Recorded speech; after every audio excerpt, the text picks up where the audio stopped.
Sister Alina, and today we'll be talking about school lunch nutrition. Do you all remember what you ate for lunch when you were in public school? If not, let me remind you of the non-healthy habits they have shown I'm us. going to bring it down a little bit. Is that okay? Yeah. There are 17 million American children that could literally go hungry every day that they're not in school because the only access they get to food at all is school food. I eat for school lunch is chips, a hamburger. Our children know it's The unhealthy. pizza's really good, but it's actually not healthy for you. Our school officials When I go know down it's there and we're unhealthy. serving it, I know that I don't want to eat it and that I don't think it's healthy, but yet I'm serving it to 600 kids. Now, how do we get rid of this kind of unhealthy food and put this kind of food into all of our school lunches? The way we raise our children today plays a big role for their future tomorrow. Parents are responsible for not only showing their children the importance of education and responsibility. It starts with showing them how to eat healthy. Parents, first-time mothers, and mothers in general need to be educated on how to show their children how to live a healthy lifestyle. Good nutrition is essential for survival, physical growth, mental development, performance, productivity, health, and well-being. Many people fail to raise their children to maintain a healthy diet. A mother's education has a huge effect on a child's health.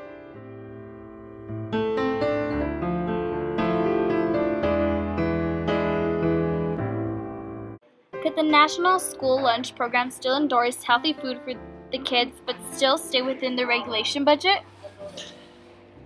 As many schools wish that they could have their own way of feeding the kids, it is still up to them to follow regulations and guidelines.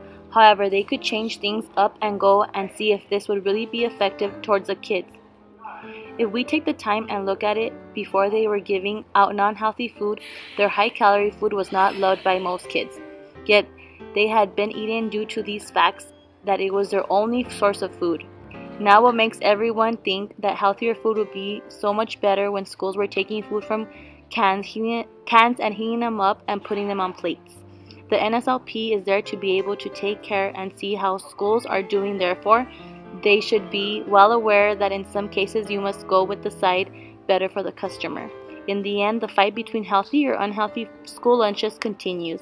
Yet they should just really consider the best between all cases and think about these young generations that someday will be running this world. And that if they don't handle this now, everyone will then be obese while working for this world.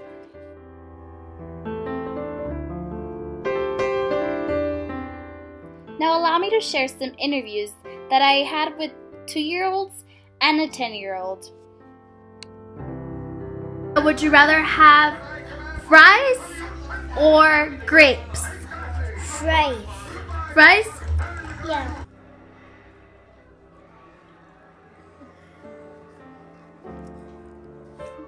How old are you? 10. What's your favorite meal that you get in school? Pizza. Really? Why? I don't know. Would you rather have fish and vegetables or pizza and fries? Pizza and fries. Thank you. Extra feedback. Tell me your name, please. Andy Perez, How old are you? 14. And have you ever had school issues with the school lunch? Well, it wasn't necessarily school lunch, but it was school breakfast. The pizza was wrapped in plastic, but the plastic had already melted on the cheese. So the cheese was like plastic. That is really unhealthy for us. And you ate it like that? No, I did not. I went to go show the principal, and the principal went, ugh. Thank you for your feedback. As you have seen, these kids have adjusted to the way we have taught them to eat. If it wasn't for school-wise, we could teach them better habits. But as for now, it is our duty and responsibility to get the best out of these school lunches. Therefore, we must protest so that these kids get as much energy as they can from these meals provided for them each and every single day that they attend school. So, let's put on our big boy pants and protest so that these kids get really good meals without having to have a lot of conflict within our schools. Let's transform our meals like this.